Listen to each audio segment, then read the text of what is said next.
It was Halloween, and the flight had suffered a massive delay. Most passengers had been reseated on other flights, leaving only a handful of us. Those unlucky enough not to be reassigned or unable to afford a hotel, stranded at the airport. Surprisingly, I didn't mind.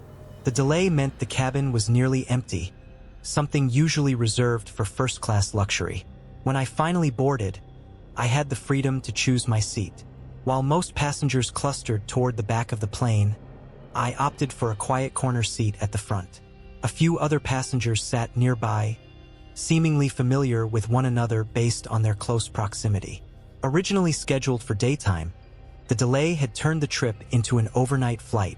While I missed the stunning views from the window, I shifted my focus to the interior of the cabin. Despite planes often feeling larger than they appear, the enclosed space always made me a little uneasy, leaving me in need of a distraction. I pulled out my phone, intending to read or listen to music, but before I could, a flight attendant approached. "Would you mind sitting with the other passengers?" she asked, her tone polite but oddly insistent.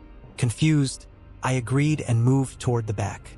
Traveling light made it easy, though I regretted not asking why the change was necessary. Settling into my new seat, the cabin fell into an eerie silence. The light chatter of my fellow passengers faded into hushed whispers, their faces pale with shock. A sudden, oppressive heaviness blanketed the atmosphere. A sense of sorrow so deep it felt as though happiness might never return. Curious and unnerved, I turned to see what had caused the shift.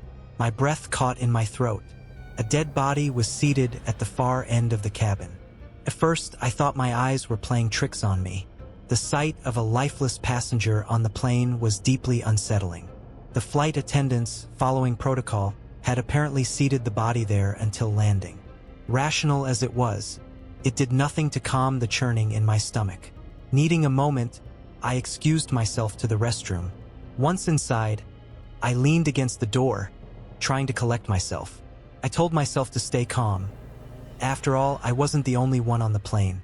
A few deep breaths helped, but just as I was starting to feel steady, a loud thud shook the door. I froze, my heart racing.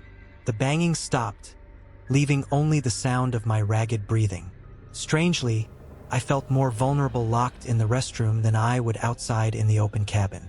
After a few moments of silence, I cautiously cracked the door open, peering into the aisle. Nothing seemed amiss. As I stepped out, the flight attendant from earlier appeared suddenly, pushing a service trolley. She moved as though she hadn't noticed the noise at all. Her expression was unsettling, her eyes fixed on me with an intensity that made my skin crawl. You know that uneasy feeling when someone seems to know something you don't? That's exactly how her gaze felt. I broke eye contact and hurried back to my seat. Only then did I remember the corpse sitting just a few rows behind me. The thought made my stomach lurch. Somehow, I'd walked past it without even noticing earlier. Looking around, I realized none of the other passengers seemed to have heard the banging on the restroom door either. Maybe it wasn't as loud as I'd imagined. Maybe it was just a Halloween prank. At least that's what I told myself.